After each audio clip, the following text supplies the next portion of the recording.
সারাদিন বসে বসে শুধু অন্ন ধ্বংস করছিস তোরা, মরতেও পারিস না। আমার ছেলেটারও তো খেলি, এখনো তোদের শান্তি হলো না। চলে যাই বাড়ি থেকে। আমি তোমার নামে কিছু জমি লিখে দিতে চাই এবং ব্যাংকে কিছু টাকা রাখতে চাই।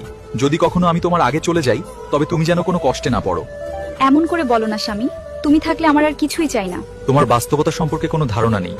আমি না থাকলে তোমার সাথে কি কি ঘটতে পারে। চলো একটা পরীক্ষা করে নিই। কি করে? চলো আমরা একটা নাটক সাজাই।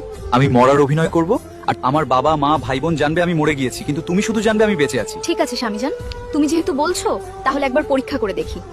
তাহলে চলো একবার পরীক্ষা করে দেখি তুমি না থাকা অবস্থায় তোমার ফ্যামিলি আমার সাথে কি করে। আমার মনে হয় এটা আমাদের সম্পর্কের এবং পরিস্থিতির স্বচ্ছতার জন্য খুব দরকার। আপনাদের ছেলে একটা রোড অ্যাক্সিডেন্টে মারা গিয়েছে। অ্যাক্সিডেন্টের কারণে তার মুখটা বোঝা যায় না, কিন্তু তার আইডি কার্ড দেখে আমরা পরিচয় জানতে পেরেছি, আর ও আপনাদেরই ছেলে রিয়াদ। আপনাদের ছেলেকে আমাদের পোস্টমর্টম করার জন্য নিয়ে যেতে হবে। আপনারা কান্নাকাটি করবেন না, আর তার স্ত্রীকে ভালো করে দেখে শুনে রাখবেন। আর এটা আমাদের আইনি প্রক্রিয়ার অংশ, ধৈর্য ধরুন। সারাদিন বসে বসে শুধু অন্ন ধ্বংস করছিস তোরা, মরতেও পারিস না। আমার ছেলেটারও তো খেলি, এখনো তোদের শান্তি হলো না। চলে যাই বাড়ি থেকে।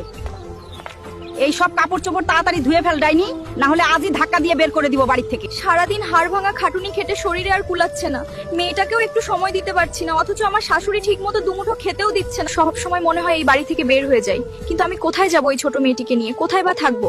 যদি আমার স্বামী আমাকে এই কঠিন বাস্তবতা না ধরিয়ে দিত, তাহলে যে আমার কি যে হতো আমি নিজেও জানি না। আসলে একটা মেয়ের স্বামী ছাড়া কত ভয়ঙ্কর জীবন তা আমি এখন বুঝতে পারছি। এখনই বাড়ি থেকে বেরিয়ে যা। এটা আমার স্বামীর বাড়ি, এই বাড়িতে থাকার অধিকার আমারও আছে। আমি কোথাও যাব না। তোর স্বামী যখন বেঁচে ছিল তখন তোর অধিকার ছিল, এখন তোর স্বামী বেঁচে নেই, তাই তুই এই বাড়ি থেকে বের হয়ে যা। মা, তুমি আমার বউ আর মেয়ের প্রতি এত অত্যাচার করছো, ওদেরকে বাড়ি থেকে বের করে দিচ্ছ। কি রে বাবা, তুই বেঁচে আছিস? দেখছো বউ, বাস্তবতা কতটা কঠিন। হ্যাঁ, আমি হাড়ে হাড়ে টের পেয়েছি তুমি না থাকায়। একজন মেয়ের পাশে তার স্বামীর থাকাটা সত্যি অনেক দরকার। তোমার মতো স্বামী যেন সবাই পায়।